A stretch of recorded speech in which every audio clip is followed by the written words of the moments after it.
Hey, yo, here we go again. We here. We here. Hey, Punch, I'm gonna need you to do it with me. Yeah, you All know, right, all right, all right. that's my Let me brother. sprinkle it. Let me sprinkle it. Yeah. All right, Welcome let's do to it. another edition of Stirring the Pot with Tigmatic. And it's your boy, alongside with my co-host, Queen Jan Shari. What And up, though? tonight, y'all know this man, because y'all seen him on the pot, but he's back on Stirring the Pot. You know what I mean? We got a boxing legend that was knocking people out, putting them flat on their back, and they wasn't waking up immediately. If you know what I'm saying. I got the one and only Philadelphia native, South Philly native, like me. Simon One Punch Carr was popping, my guy. My God, Hey, appreciate for having me. Thanks for the love, man. hey, All man, you inclusive, already never know. inclusive. You already know. We keep it funky. You know what I'm saying? And Absolutely.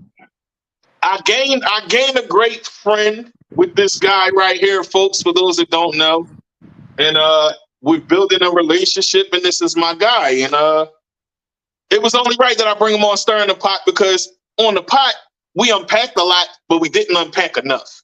So I Let's figured, do it. with this part of the show where we highlight everything that's going on, because we was talking about deep talk on the pot, and on Stirring the Pot, y'all know how it is. We highlight who he is and ventures and things that he has going. So we will get into that tonight. Let's So do it. before we talk about that, tell the people that didn't watch before, because we got to still do this formal introduction of yourself so you can tell it like only you can. Tell the people who you is and what you about and what you do.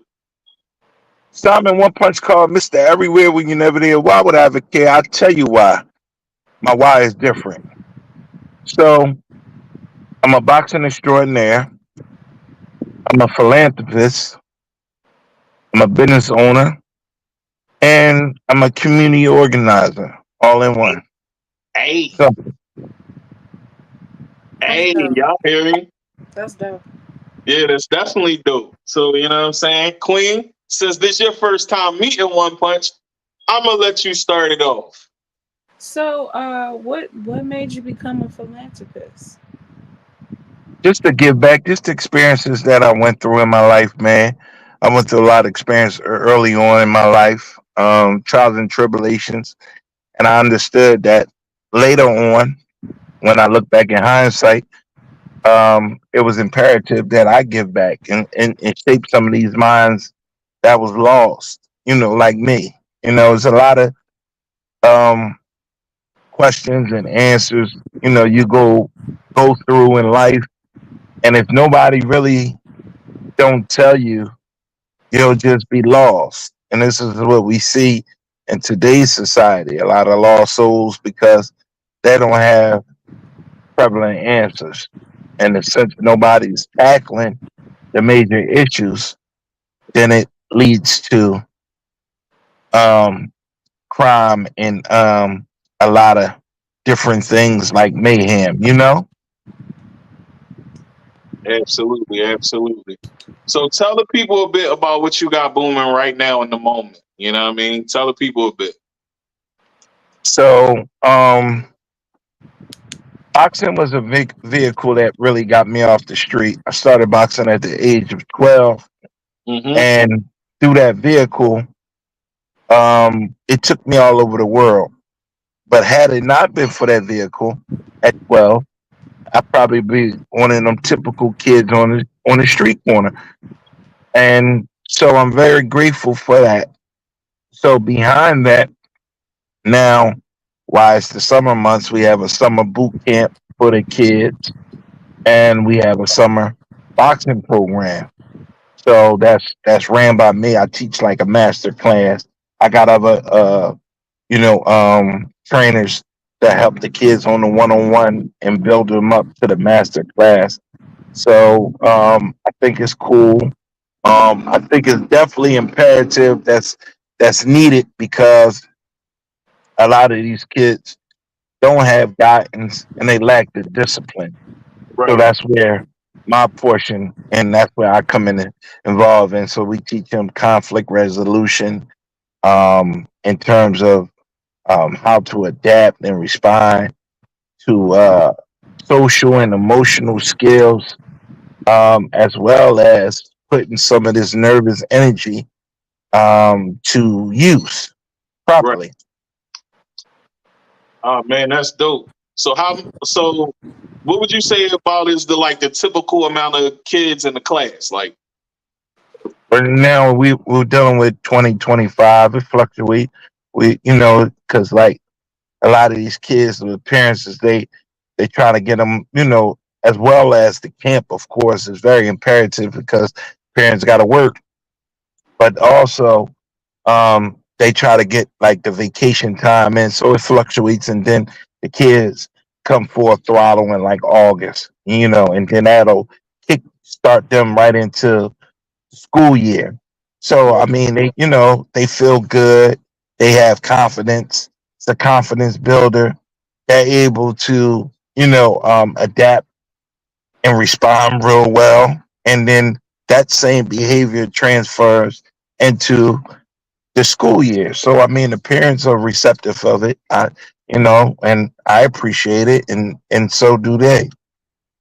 right? That's basically you teaching these kids self awareness for one and discipline. Conflict Discipline. resolution as well. Yeah, conflict That's really resolution key. as well. That's key. That's real Yeah. key.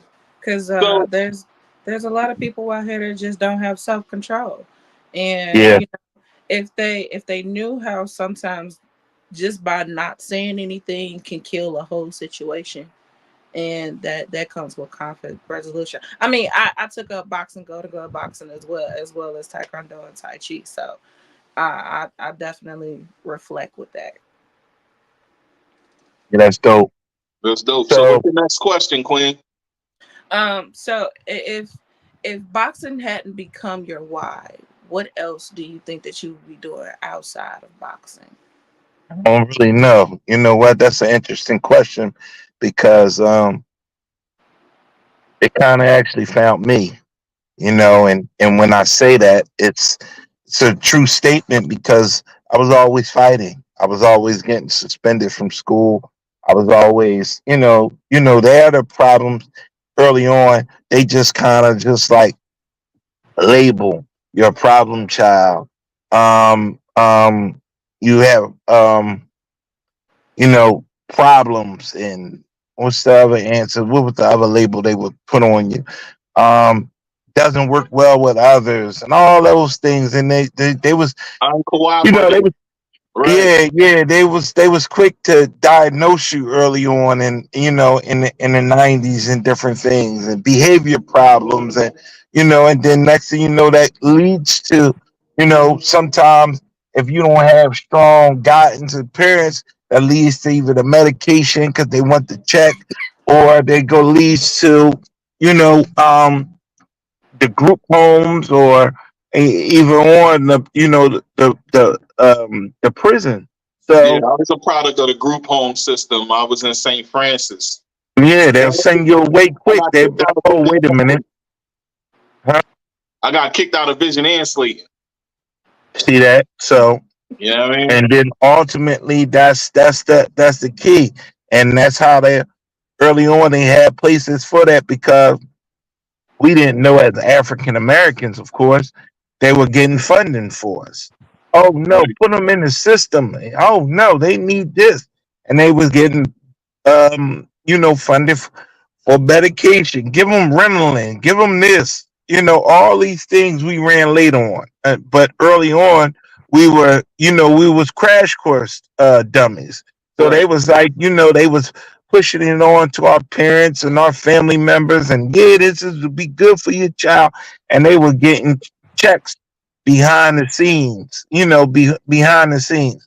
Oh man, and then when it came out, late 80s, early 90s, then, especially when they found out, oh, you can get a check off it. Oh, the parents, they were selling us, to the highest bidders. But then what we didn't know was they was getting the government was getting 2 times, 2 and 3 times as much on us. So it's crazy. It's a very deadly game. Um, and henceforth, like I said, um,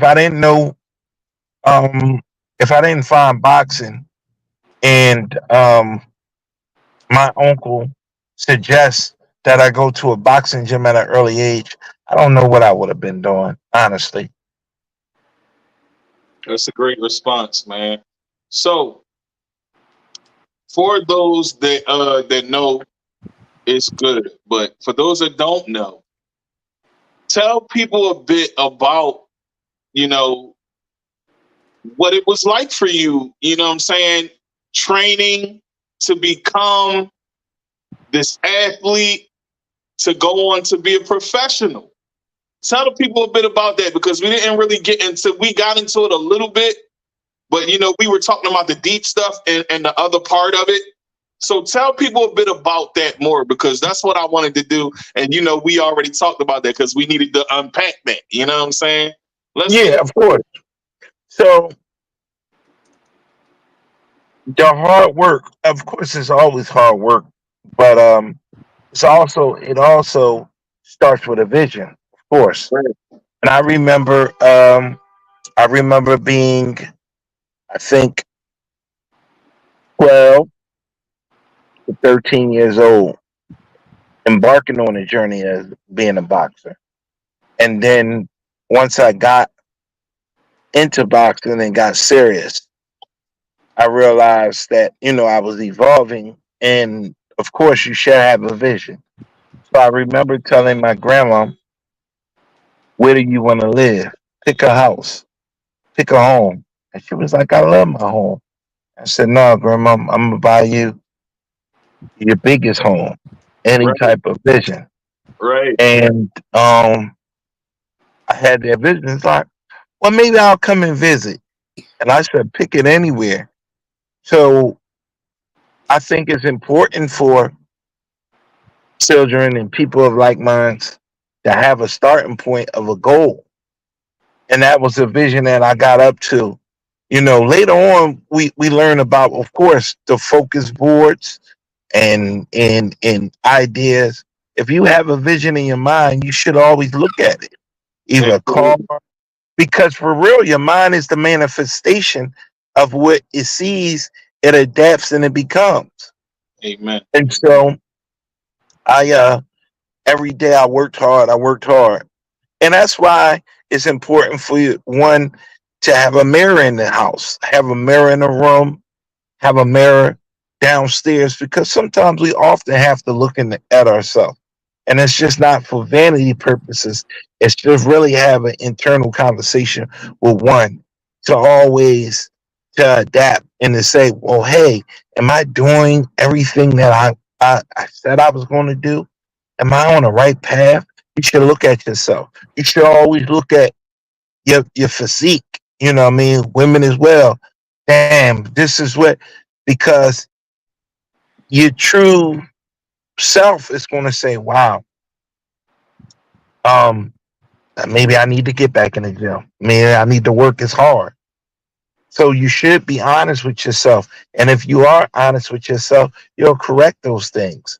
Because Absolutely. oftentimes we get away from our desires. Like case in point, it's a woman over there, and you say to the woman say, you know, you first start dating her, y'all got together and y'all grew, and then you got comfortable in a relationship and you start working out, and vice Yeah. versa. She Yeah. got comfortable with you. She started putting that bonded on. She started working out and Yeah. everything. And now y'all just comfortable, but then y'all like, wow, you should you should have that same desire when she first met you as you are. She should be like, yo, he is, oh man, he's amazing. You should always work on yourself. Tighten up. Tighten up. That's a fact. That's a fact. I'm actually in the process of tightening up myself. I think You we know all what are. I'm saying? So it's a good thing that you said that because I just started recently working back out. You know what I'm saying? You And should, yeah. at one point when I was younger, I was working out heavily. So you Every know what I'm day. saying? I definitely am an example of that. So it's always good to have the mentality to switch and get back to your normal self. You know what I'm That's saying? correct. Because that self Right. care is definitely important. And you know, us as African Americans, we don't really think about self care as much because we No, don't see it like that. You know what I'm saying? Unless you're an athlete, to be Some honest. people, then at the same time, some people are just uneducated about self care as a whole. At the same time, some people feel like a man going to go get a manicure and a pedicure makes him gay. That doesn't make him gay. That just means he loves himself enough to take care of himself. that's correct. Yeah, Men yeah, should get facials too. That does not make a man gay because he goes and get facials. yeah. So let's talk about some stories, man. Let's get into it. Before we Go even ahead. get into the stories, wait, before we get to the stories, because you already know, you and I already spoke on it, so you already know what I'm going to ask. Queen don't really know because I didn't really have a chance to like give her the rundown today because I had a busy day. So normally Queen and I talk at least an hour or two before the show. We spoke Go ahead. last night, but I didn't really get into all of that because I had a lot going on with me last night. Go. So I was talking to Jay Weldon last night too. So, you know what I'm saying? I'll tell you about that, you know, after the episode. I'll call you on the phone and we'll talk about that. But um yeah, so as you went on, you know what I'm saying? Let's talk about the punchline. Before we get into that, let's talk about punchline. Tell the people a bit about that, how that got started, you know what I'm saying, and what it's doing now. Like tell the people about it. So Punchline was my clothing line. It started in 90. I mean, it started in '09. '09 Punchline. That's actually my email to this day. '09 Punchline. So that's just a reminder of when it was formed. And Right. I was in my, um, I was in the middle of my career, and things were shifting. And I always had a niche and a knack for fashion. And I was like, I remember I was in the middle of, I had went to a studio, and I was going to go see a rapper or whatever. And we was in the studio, and I was You talking remember to, what rapper it was? well, I think Petey Crack was in there, but then it was it was a rapper. Actually, it was a female rapper by the name of Nina Capone, and she was recording. So I was there, and it was an engineer by the name of Chris Odom. So we kind of Okay. came up together and helped form that. And he was telling me, man, why don't you start a line? And I was telling him about clothes, and he was like, man, you should do it, man. Like, yo, you know a lot of people love you, And I was like, yeah, but what's the name of it? What you think? He was like, man, we going back and forth. I was like, yeah, the name is your name, One Punch. And I was like, nah, that's kind of like ambiguous. I'm like, nah, I need something a little more flavor. He's like, man, how about this? Punch line. It was like, yo, your name Punch, and it's the line, and it's simple, and it's straight to the point. Yeah. Everybody was like, yo, that's dope, that's dope. So it formed there. So I always give him credit, and subsequently, Chris Odom just passed on, and I Oh, actually rest in told this peace. story. Yeah, I had seen him probably like 6 months ago. Mm-hmm. And then his wife somewhere. I stopped and I'm like, yo, man, you helped form this. He said, man, I know, baby, when we caught up and everything, like, look, call me. And next time I, reached out, he was gone. And I was like, that's the importance of really connecting with people. I just told that story. Make sure you give the people their flowers while they're here and on earth. That's a Yeah. real detrimental thing. I had another cousin, real quick, not to get off of topic, but I had another cousin that was he was instrumental in my life. He was a basketball player. He was a professional basketball player, and I thought that you know he had helped me early on in my career. He actually had bought my my first boxing trunks and boxing shoes, right? Yeah. And for my pro debut, and I was like blown away, like yo, this is dope. And then he was instrumental in my jump start of my career. And it was funny. He started playing for the Ice Cube 3-on-3, and they The big had three. The big three. the big three. Yeah, they had the inaugural show in New York, and I was just telling this story to somebody, and I was supposed to fly to LA, and it was during the time of the BT Awards, and I Okay. just something just told me in my mind. I just did an audible. I was just like, nah, I ain't gonna go out there. I'm gonna go to Brooklyn and see my cousin pop in. Now I didn't call him. I ain't texting yo. I'm coming up. I just went up there, and he played, watched him play, and I showed up, after the game, and he was like surprised, like, yo, what's up? What's going on? I said, nothing, man. I just came to see you, right?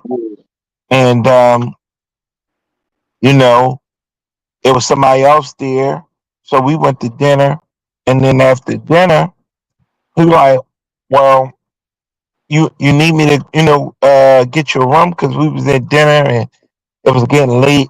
And then I looked at my phone and I was like, you know what? I'm gonna catch the last train and go back. And he was like, yo, why you leaving? They're like, chill. I was like, nah, I'm good. So Rav's like, let me walk you to the. He called me an Uber. He's like, at least let me call you an Uber. I said, all right, bet. So as I got up, he went to hug me, and he went to go slide me, a couple thousand in my, in my pocket. I grab my pocket, and I so what's this? I said, nah, I'm cool. And he looked at me like, like, damn, he ain't come up here for that. He must be, because he's one of those ones like just like without even saying, look, I'm gonna just give you something. If you pulling up, all my cousins were always every time they came around, it was always, they always had some type of trauma or tragedy. It was like a damn near a horror story. Oh man, my lights got cut off. You know what I mean? Mom got cancer problems. So my cousin was just like every time somebody came around, he'd like give him a few $1,000 or what I mean, depending on the circumstances. Here, he put this in your pocket. So I said, nah, I'm cool. So uh we walked, to the car. He said, excuse me, told the people his guests. So one was sitting at the table too. I'll be right back. I'm walking to the door. We Mm-hmm. walked to the door, and it was traffic real bad because it was some type of event going on. So it was detour. So we waiting for the Uber. As we waiting, it was just a calm silence, but we didn't really say too much, but we was just talking. I looked up the street and everything, and I just remember saying, and I don't know why I said it, but listen, cuz I just want to tell you thank you.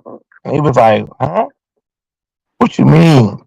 And I said, man, I just wanted to let you know that your investment was good. All that you invested in me. And you ain't have to. I just wanted to tell you I appreciate you. And, I returned good on your investment. And that's all that was said. And I got in the Uber and I left and went and caught my train. And 6 months after that, he was dead. Oh man. Wow. Hey, So that's a deep story to tell the people, and for your friend to believe in you, to invest, to see you have success is definitely a great thing because it was a blessing for you in that time. You know what I'm saying?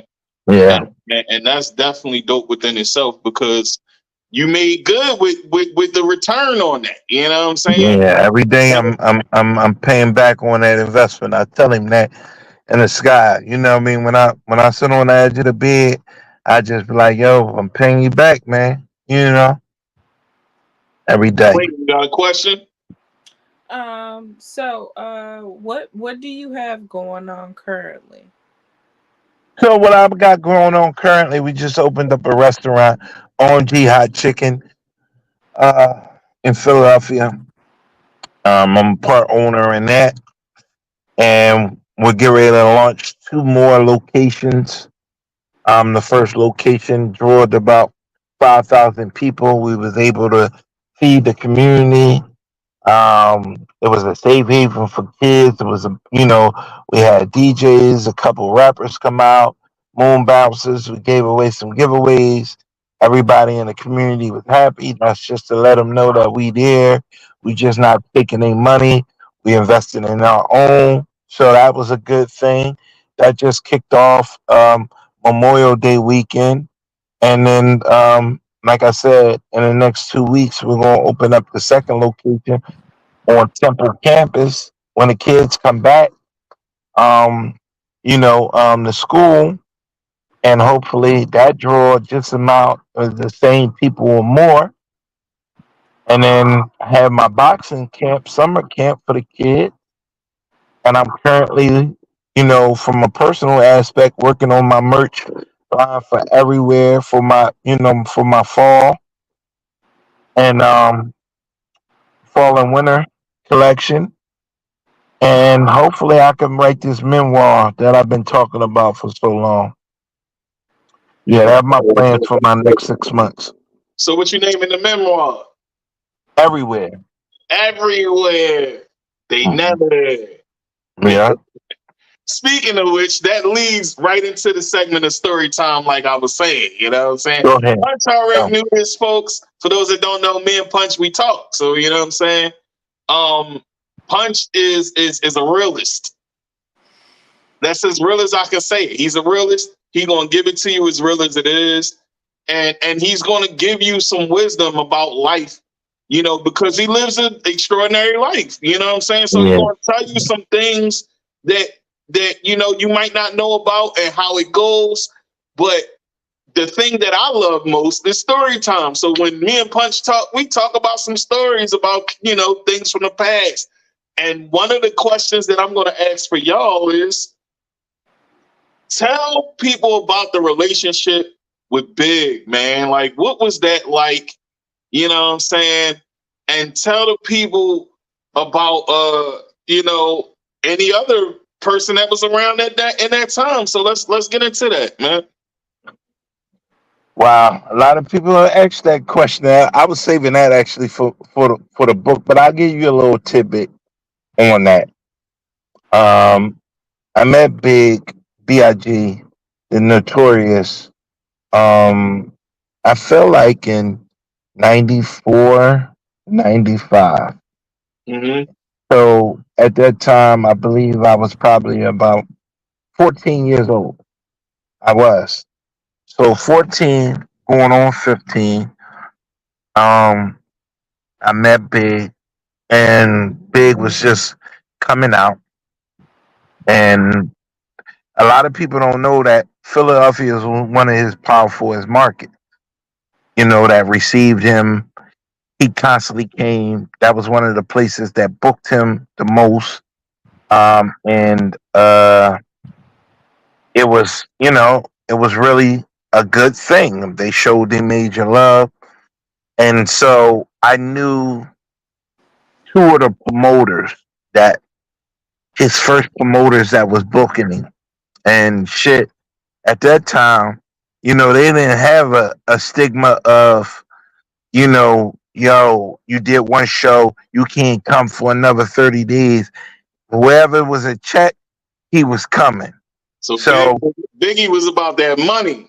Like, get He my was he was running he was running up and down the road. He didn't know anything about Philadelphia, and Philly was showing him major love. So he was, messing with Philly like heavy. So he was in Philly and Jersey, back to Philly, and one thing about our area, we're right on a water, right on the breaks of Delaware, Jersey, Chester, all those right there. We share the same, you know, same freeway. We're yeah, probably about, you know, 10, 15 minutes away. That's the right, unique thing, almost like a New York. The barrels, we can connect to 3 or 4 different barrels and be gone. So he was popping over here and there, all these clubs, and early on they had connected us.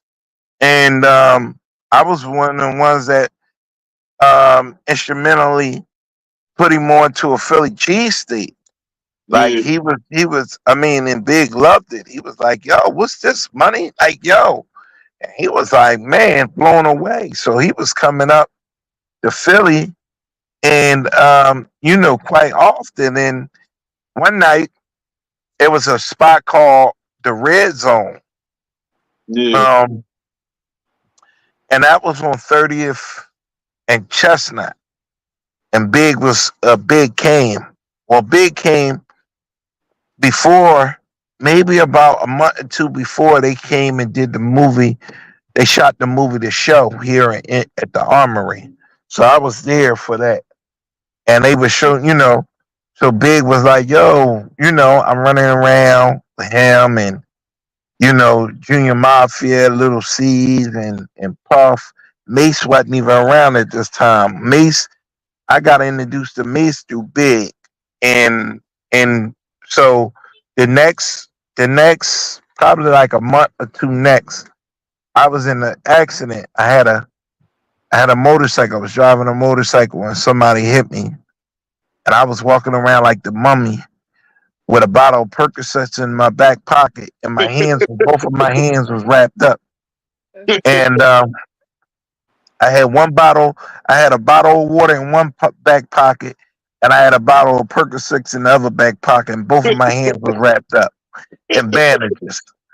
And I'm like, yo, and you know, and not even talking about like I just never even felt that feeling before. I remember, what I mean, and I had a bad accident, and I remember like I don't have no tattoos, but I remember feeling that like being in pain, and then they giving me the Percocets, and I was like, "Yo, what's this?" Like, so I know. Fast forward, you a lot felt of it. people got turned on to it because I was like, "Yo, this a feeling like you don't feel the pain no more, right?" Right, And then you know, I just knew only side effects that I knew that I had was I was itching a lot, but you yeah, just had all these feelings.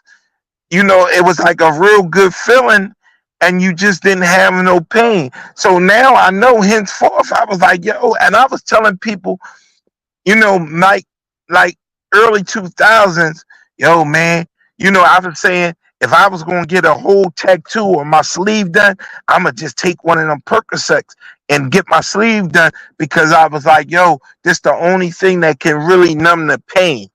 so did Then Big next thing you know know, you was go on ahead, them I'm sorry. Jones? Huh? Did Big know you was on them Jones? He was like, yo, what happened, money?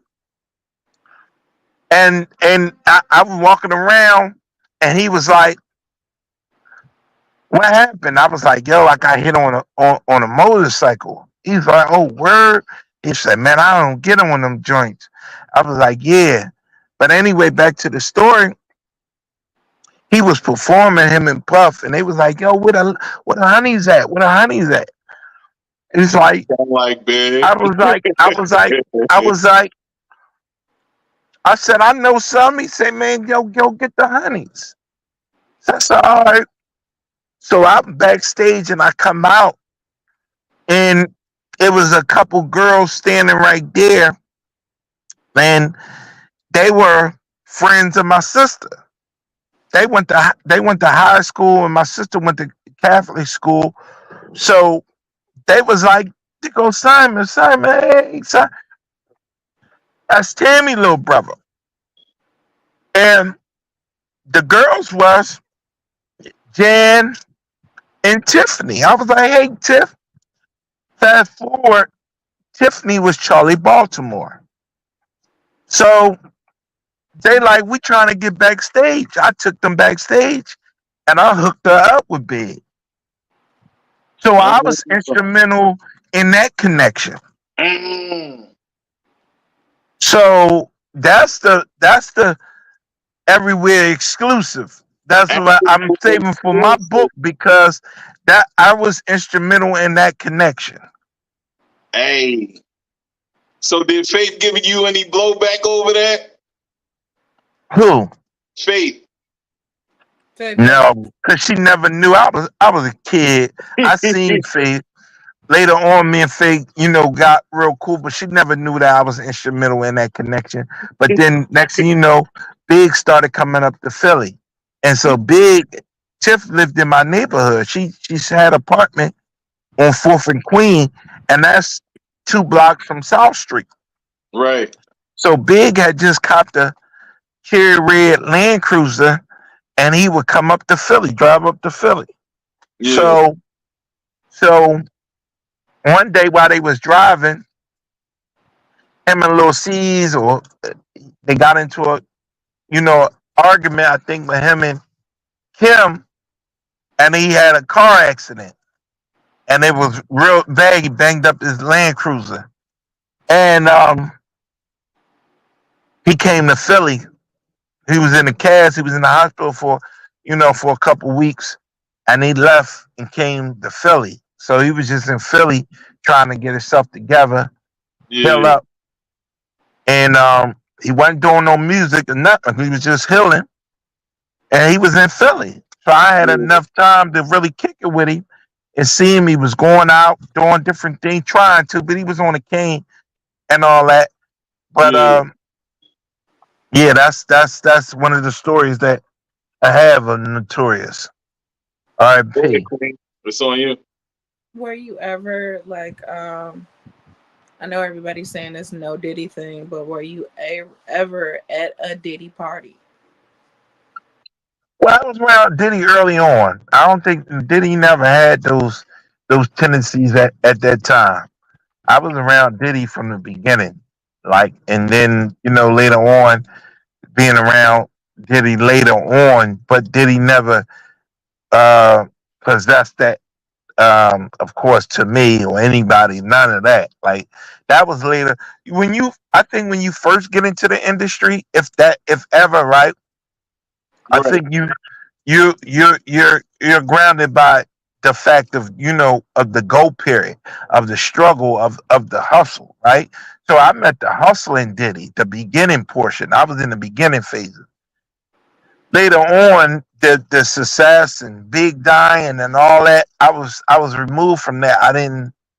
So I couldn't tell you about um it gets weird. I was in the beginning phases of Little Kim, the beginning phases of R. Kelly, the beginning phases of Aaliyah.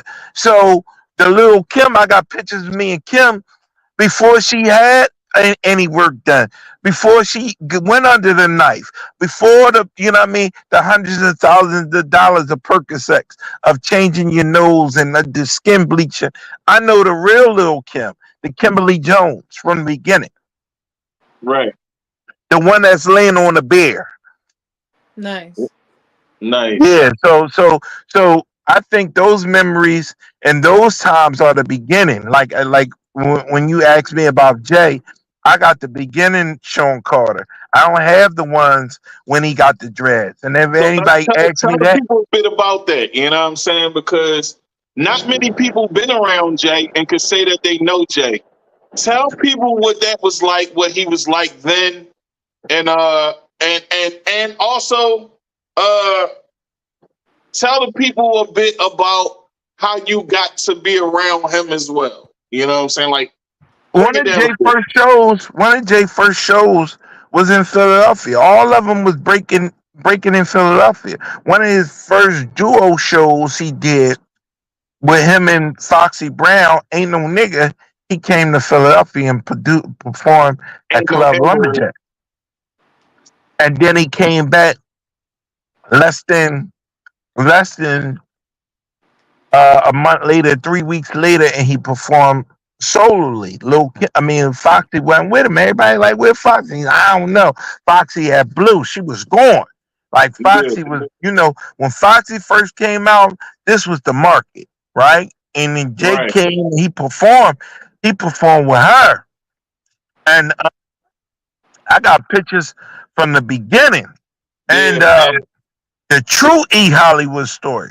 So, um, they first show solely he came to Philly and we link and everybody like, where Fox? And he like, I don't know. And we linked from there. He was like, yo, like somebody told him, yeah, I'm big, big homie, I'm big your friend, yo. Like, that's big young boy. He from Philly. He's like, oh, word. So I got introduced to Jay before pre-Mac. This is before Mac or any of them looking for artists, right? hmm I went through what I went through, and I'm going back and forth to New York. I'm telling you, I would have been a record executive. The B100, when she said, just asked me, hey, what you would have done if it wasn't for boxing, right? I knew I probably would have been a promoter or exclusive record One executive punch know because I all was the already on. rappers. Huh? I Say said that again. one punch definitely know all the rappers out here. Yeah, I would have already been. I would have been got them deals because I was up there and I was in the room, and that's when the money was flowing and the time and the executives. The friends and the people that I was grinding with, they all got on. Everybody got on, and when I got back and came back home, they was on and they was in position or they ride was over. Sometimes that 15 minutes of fame, I call it a ride and the ride is up. You know how when you at the amusement park and you ride it and you like, damn, it's over. You just getting them, you catching them getting off the ride. And they was like, damn, that's it. I said, all right, can you go back on it again? Nope, I don't got no more tokens. You know what I mean? So it was one of those things, but some people had more tokens so they could ride again. Yeah, So they can keep enjoying the yeah, ride. they can jump, Right, they can keep going around on that Ferris wheel. right. So that was an interesting time. I I knew that I would have been one of the top because like let's look at time in 94, 90, 94, 95. I was already bringing some of the top people to the city, and they was coming past my house or my block. I was bringing Corrupt from the dog pound. So Corrupt let's was talk from about that. Philly. I just had OG Dove Mac on my episode yesterday. No, Wednesday. Wednesday I had OG Dove Mac from the Dog Pound on there, right? Okay. So tell me a bit about what Corrupt is like, man, because he a Philly boy naturally. He from Philly. A lot of Yeah, people but he's forget from that. Sharon. He's from Sharon Hill. Well, I was all right, split well, up yeah, he from Philadelphia. Sharon Hill, so that's Yeah, kind of from Sharon Hill. And you can't tell him that and tell him he from Philly. He gonna tell you I'm from Sharon Hill. And Sharon Hill's right outside of Philadelphia. He is It's a outside of Philly. suburb. Yeah, that's the suburbs. So Definitely, for sure. so so Rupp and the little brother Roscoe. That was my man. We used to go over their house with my guy at the time, and he was big. He was one of the top boys, and that's how I really got even stronger with Big because my personal friend was Lil Jamal from Illegal. Now Illegal Okay. was under Eric Sherman and them, and Yeah, it was Malik and Jamal, and yeah. I so remember that. they, if you notice, they was Jamal was on Junior Mafia album So I was going up there in the studio with them. So Big loved Jamal. They was the illest crew, little kids that was rapping about adult stuff. They was under Eric Sherman and Redman and them. So I was around all of them from the beginning, right? And so Maul Maul was already advanced. He was living in South Philly, and I met him, and he was living in South Philly. So we started running. We was with each other every day. We was running. And one day Jamal was like, yo, you got a car? He said, come on, let's go on this trip. He didn't even tell me. Oh, okay, so let's go to 2 trips. Maul says, come on, we gotta go see Ruck.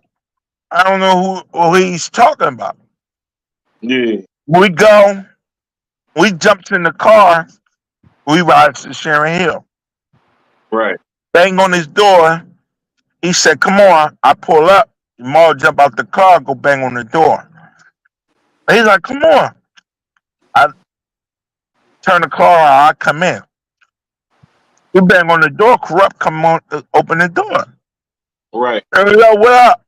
Now, Corrupt in boxes.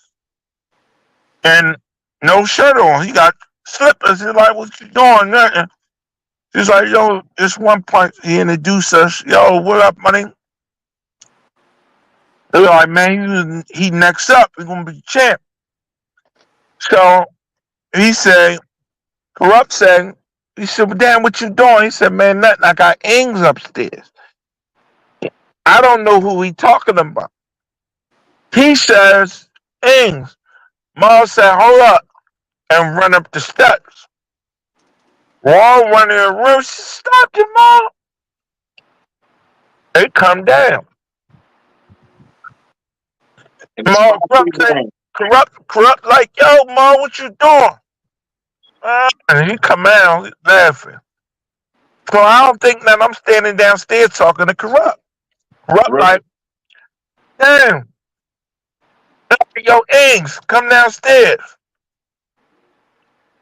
And yell again, yo, Ings, come downstairs. Next thing you know, Foxy Brown is coming down the steps. Mm. I'm like, oh shit. Because her real name Watch is it, Ings. you know we keep it clean. Oh yeah, right. So I'm like, oh snap. Because Foxy Brown real name is Inga Marshall. Right. So they call her Ings. When she got her sausages, I like when they call me Ings. They call her Ings. Her name is Inga.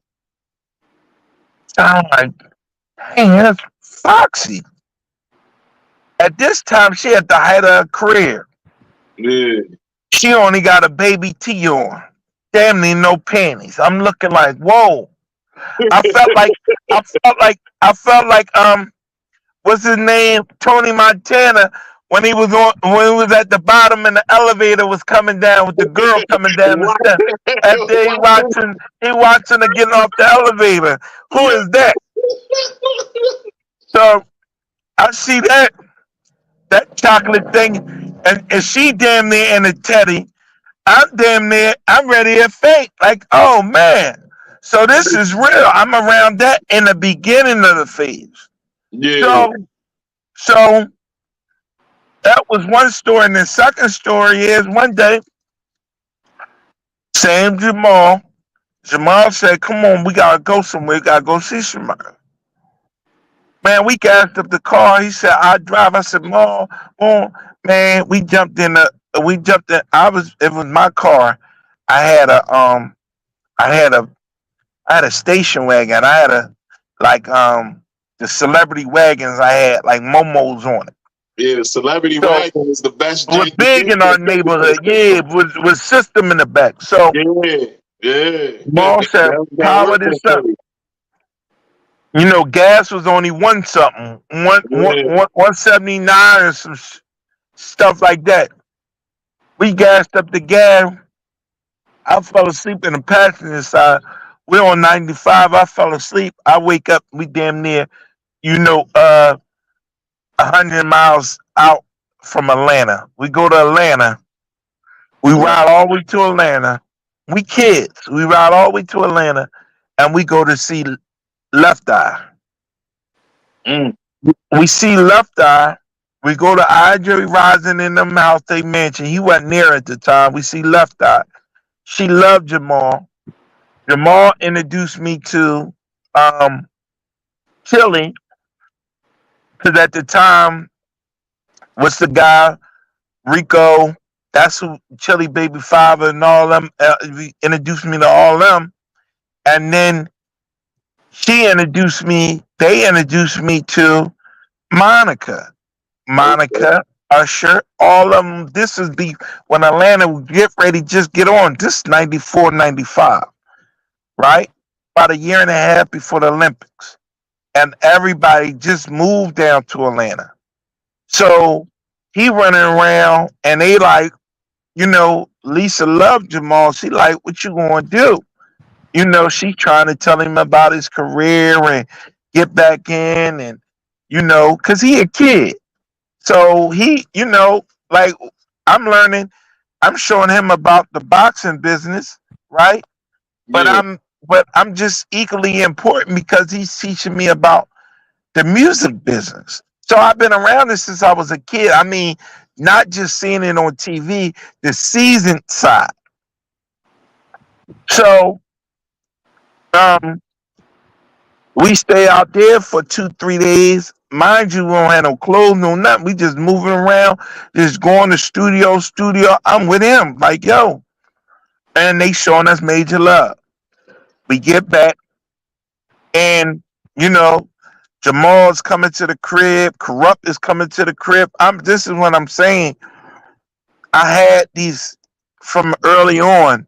I'm talking about 16, 15, 16 celebrities already pulling up. I'm bringing them to my neighborhood. They're already coming up.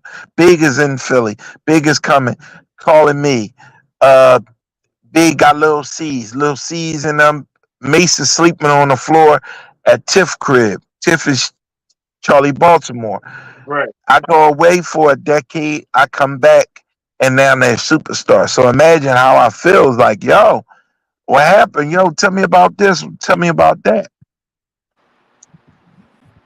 Last story I'm gonna tell you. All right. Let's I get into go it. to, and this is mind blowing. I just seen her father last night, and her father said, "My daughter love you," right? And I was like, "Wow." And he's like, "Man, you the only one that can come to our crib." But my wife is gonna say who he with. And they gonna call. They said you always welcome. But if we have something, just know to come by yourself. You know what I mean? But his daughter is um Eve, right? Shout out to Ron Welsh. But Hey. Eve and I, um, we started out as kids. Like I said, she was getting on. I was running around, working with different artists, running around with Jamal. We doing different things. So I would always see her battling and rapping. She was hard. She And battled too. True story. I was one of them. yeah, see, so trying Yeah. to battle, she going hard. She would always see me. And she was going to Temple. And I'm like, damn, every time she see me, she show me love, a hug, tell me, damn, you smell good. I'm like, damn, you good, keep going. Because it really wasn't no lane at that time for female. Not Right. at that time. They had Bahamadia. Um, they had somebody else, but it really wasn't no real strong lane presence in Philadelphia. Yeah, it was just Bahamadia. Bahamadia had it locked for a long time, and she was on Yeah, she Channel was. 48. Yeah, like they Boom. like for what She it was is in booming terms on of Channel battle rap. 48. She was. She was. So, and that was a good friend of mine too. And and when I seen Eve one day, we was at a party and it started raining, and we kept going back and forth, and they started fighting in this party. So I had Eve hand, and we coming out. And I was like, come on, you going with me? She said, I'm going with you tonight. So I got my hand and hugging her, and I'm bringing her out. Started raining. They started fighting. I let her hand go, and I ran across the street to get the car, and Tommy Hilfiger from Ram Squad pulled up and his drop top Jaguar, and he was like, "Yo, jump in." And I'm like, "Damn, Tommy!" I'm like right there, I'm watching it. She looked at me, she looked at her, and she jumped in the car. And I was like, "Dang!" Right? I said, "Dang!" I should have spun the block. Yeah. I let it go like I'm thinking I got tomorrow. That's why I always go hard. And fast forward, that was my last time seeing her for 10 years later, right? Yeah.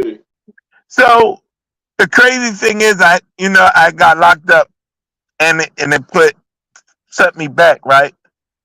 And I'm coming out the hole, and it blew my mind, right? Yeah. The first time I remember watching BT, we in the day room, and they showed the video Stop Drop, and I seen her on there, and I said, "Yo, that's Yeah. Eve of Destruction," and I'm blown away. I'm saying all this to the TV, and these people looking at me like, "Yo, this dude fraud, and he don't even understand." I'm like, "Yo, I was just out there," and they like, "Yeah, yeah," but I didn't know the politics in terms of prison. Everybody could be anything, but I'm coming in as the real McCoy, but with a bunch of pretenders, it's hard to be original, you know. So, Yeah. Yeah. um, I remember being in LA and a few years back, and when I came home and walking in this building and running right into her, and she broke out crying like, "Oh my God!" I said, "Yo, Eve is me. Who that? It's One Punch." Said called me by my real name. She was Simon. She said, "Yeah." I said, "Oh my God." She's like, "I thought you was going forever." She just stood there and started crying. This before she was married. So I don't want to make it seem like it was like, yo, you know what I mean, a real love story. But I mean, it was love from a genuine perspective because we were great friends. Right. And Right. and you know, and since then, I've seen her. It's all love. Like, you know what I mean? Her brother still call me a mom, everything. I call her mom, mom. Her mom is heavy in the fashion, so she helped me with my original fashion show. Her dad designs clothes, so he's like a mentor to me. We call him the wardrobe doctor. And I just seen him last night. So we was just talking about this. He said, "Yo, man, my daughter loves you, man. Like, yo, this is crazy." I said, like, you family for real. Like, Yeah. and we laughing and all that. And I was like, man, she was like, yeah, you can always come over to the house, but we don't let everybody come over to the house. He was just telling me a story. He said, because they starstruck. My own brother, her uncle comes in, and soon as she's there, we relaxing at the house. He want to pull out a camera and take pictures and do live. He said, yo, put the camera up, man. Grab Yeah. Yeah. a They platter, want to feel, y'all want to everything. feel normal, man, and that's one thing that I've realized as well and know to be true. Um, y'all regular people, man, Yeah, and to be at the top of y'all game, y'all want to have some normalcy. So when people come around y'all, y'all want to feel comfortable, and that's Right. why I salute my hat off to you. You know what I'm saying? I salute my hat to you because getting to know me, you ain't know what to expect. But once we got to talking and I shared my story with you, yo, we've been solid ever since. And we be talking every few days. So like, we do. yeah, man. So I appreciate that. And I appreciate the fact that you're not like some of these people that are celebrities that don't bother with people. You know what I'm saying? Yeah, You're solid. You stay down to earth. You tell it like it is. You know what I'm saying? And you like to help people, man. So that's one thing that I appreciate about you, brother. I gotta say yeah, that. I wanted to say that on the air. You know what I'm saying? Because that conversation we had the day before yesterday was real. yeah. I appreciate that. Yeah. So So, Queen, you got a question? Let's get it booming. It's coming up on the hour. Can you give us your social media so where people can find you, We just going follow a little you? further today. This is No, we gonna lock in on this hour. I gave you an hour of power. I actually got to get to this event. Oh, you got I an know we event would like tonight? to do that. We'll double back and touch it, but I mean, I gave enough stories. You can find me on Instagram under One Punch Carr. You could follow me on Facebook under Simon Carr and Instagram under Mr. Everywhere as well. You know, Yeah. And folks, if y'all like this king hat that y'all see, y'all can find that on DamaniBrand.com. You know what I mean? Go check that's that good. Oh, out. You know what yes, I'm saying? If y'all like it, check it out.